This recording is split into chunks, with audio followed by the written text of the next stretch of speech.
ഞാനൊന്ന് ചോദിക്കട്ടെ, ഇപ്പം താങ്കൾ ഈ ചില ആളുകളൊക്കെ ഇപ്പോഴും വിശ്വസിക്കുന്നത് 2020 എന്ന് പറയുന്ന ഒരു രാഷ്ട്രീയ പ്രസ്ഥാനം, ഇപ്പോൾ അതൊരു രാഷ്ട്രീയ പ്രസ്ഥാനം തന്നെയാണല്ലോ, അത് NDA സഖ്യത്തിലെത്താൻ കാരണം താങ്കൾക്ക് വന്ന കിറ്റക്സിനെതിരായിട്ട് വന്ന GD നോട്ടീസുകളും ഫെമ നോട്ടീസുകളും ഒക്കെയാണ്. അതുകൊണ്ട് അങ്ങനെയുള്ള അന്വേഷണങ്ങളിൽ നിന്ന് രക്ഷപ്പെടാൻ വേണ്ടി അതിവിദഗ്ധനായ ബുദ്ധിമാനായ സാബുവും ജേക്കബ് കണ്ടുപിടിച്ച വഴിയാണ് NDAയിലേക്കുള്ള യാത്ര എന്ന് കരുതുന്ന ഒരുപാട് ആൾക്കാരുണ്ട്.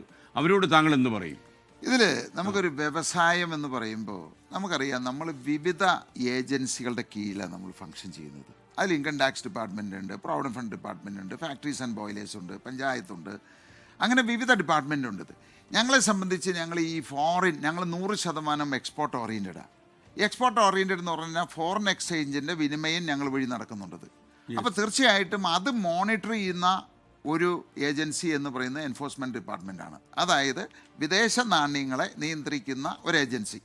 ആ ഒരു സാഹചര്യത്തിൽ ഞങ്ങൾ 35 വർഷമായിട്ട് വിദേശ നാണ്യ വിനിമയം നടത്തുന്നുണ്ട്. ഇതുവരെ 1 രൂപയുടെ പോലും ഞങ്ങൾ ഡോളറോ ഏതെങ്കിലും തെറ്റായിട്ട് നിയമവിരുദ്ധമായിട്ട് ചെയ്തതായിട്ടുള്ള ഒരു പരാതിയുമില്ല, അങ്ങനെ ഉണ്ടായിട്ടുമില്ല. ആ കാരണം അത് കാലാകാലങ്ങളിൽ ഞങ്ങളുടെ ബാങ്കും റിസർവ് ബാങ്കും അത് പരിശോധിച്ച് വരുന്നതാണ്. ഇതിപ്പോൾ സ്വാഭാവികമായിട്ടും നമ്മളുടെ ഓരോ ട്രാൻസാക്ഷൻ അതിൻ്റെ ബാലൻസ് എത്രയുണ്ട് അല്ലെങ്കിൽ അങ്ങനെയുള്ള കാര്യങ്ങൾ ചോദിച്ച് ഒരു നോട്ടീസ് ഞങ്ങൾക്ക് അയച്ചു എന്നുള്ളത് ശരിയാണ്. ഞാൻ അതിന് മുമ്പും പറഞ്ഞിട്ടുള്ളതാണ്.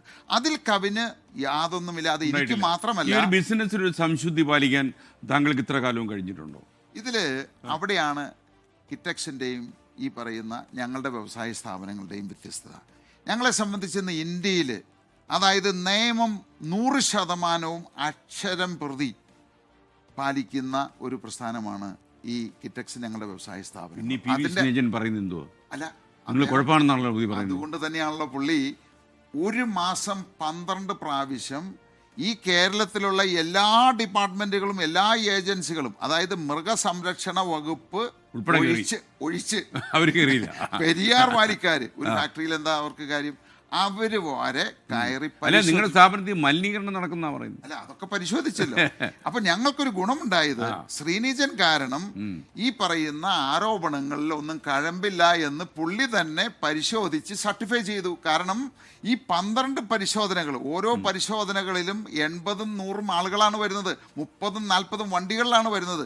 അങ്ങനെ പരിശോധിച്ചിട്ട് അവസാനം ഒന്നും കണ്ടുപിടിക്കാൻ പറ്റിയില്ല. ഒന്നും എഴുതി തന്നില്ല.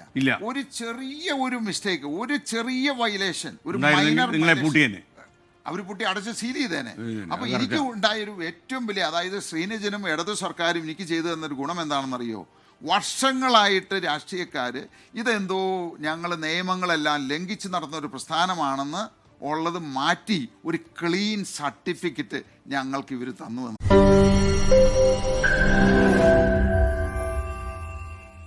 ലോകത്തെവിടെയായാലും ഏത് സമയത്തും 24 വാർത്തകളും ഓഗ്മെന്റഡ് റിയാലിറ്റി പാക്കേജുകളും എക്സ്പ്ലെയിനറുകളും വിശദമായി കാണാൻ ഞങ്ങളുടെ YouTube ചാനൽ നിങ്ങൾക്ക് സബ്സ്ക്രൈബ് ചെയ്യാം.